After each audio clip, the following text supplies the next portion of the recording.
নমস্কার, আমি সলিল বাগচি।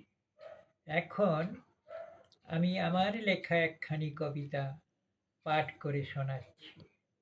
আপনারা শুনুন, দেখুন, আমাকে লাইক দিন, সাবস্ক্রাইব করুন, কমেন্ট করুন এবং আমাকে স্টার পেতে সহযোগিতা করুন। কবিতাটির নাম আমি। আমি কে? আমি কেন?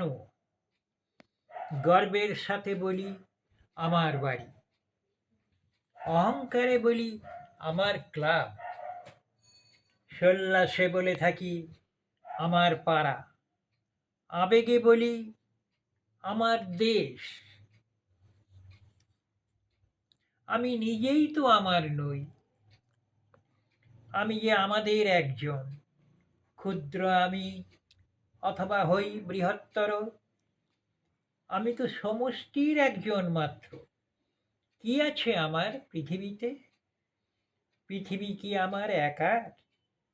আমি তো ক্ষুদ্রাতি ক্ষুদ্র, ঠিক যেন অণু পরমাণু সম।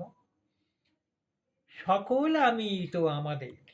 আমি শূন্য, আমি রিক্ত, আমি অসহায় আমাদের মাঝে। তবে কি করে আমার হবে আমাদের সাথে যুক্ত জীবনে, আমাদের মাঝে থেকে? নমস্কার।